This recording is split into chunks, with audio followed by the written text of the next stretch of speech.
Inilabas na ng Forbes magazine ang kanilang listahan ng world's billionaires ngayong 2014. Kabilang dyan ang ilang negosyanteng Pinoy. Ayon sa isang financial planner, may magkakaparehong katangian ang mga negosyanteng ito na naging susi sa kanilang tagumpay. Alamin natin kung ano yan sa report ni Micaela Papa.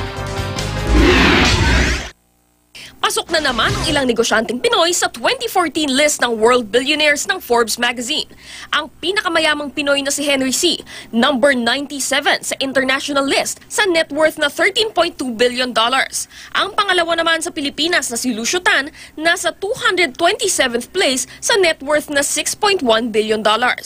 Ang net worth naman na $4.7 billion ang nagkamit kay Andrew Tan ng 319th place sa ranking. Si Ricky Razon, $4.2 billion sa 354th place. At si John Gokongwei Jr., number 388 sa net worth niyang $3.9 billion. Ayon sa isang financial planner, may isang pagkakapareho na humantong sa tagumpay ng mga negosyanteng ito. Marunong silang mag-ipon. Kung ano yung kinikita nila sa negosyo, hindi nila kagad ginagastos. Yun yung difference nila sa common na nakikita natin Pinoy ngayon. Yung Pinoy, pagkakuha ng sweldo, bili kagad ng gadget. Upang maging matagumpay sa pinansya tulad nila, kailangan daw baguhin ang iyong mindset. Katulad na lamang ng pagpapaliban ng pagsisimula ng negosyo kapag malaki na ang pera.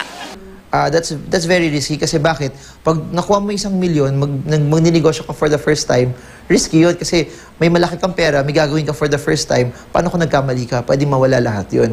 Balik na rin mo. Habang nagtatrabaho ka, kahit maliit pa yung kinikita mo sa trabaho, maghanap pa ng sideline. At kung maraming nagpaplano ng negosyo ang nag-iisip hanggang sa produkto lang, mahalaga rin daw pag-aralan ang ibang aspeto tulad ng pagbibenta at pamamahala ng empleyado bago sumabak dito. At siguraduhin sobrang pera lang o ipon ang iyong ipupuhunan. Huwag itaya ang perang kailangan mo sa pang-araw-araw. Lalong huwag umutang para lang sa negosyo, lalo na kung wala ka pang track record. Sa huli, magnegosyo sa produktong mahal mo. Huwag matakot sa pagkatalo at baka ikaw na ang susunod na nasa Forbes list.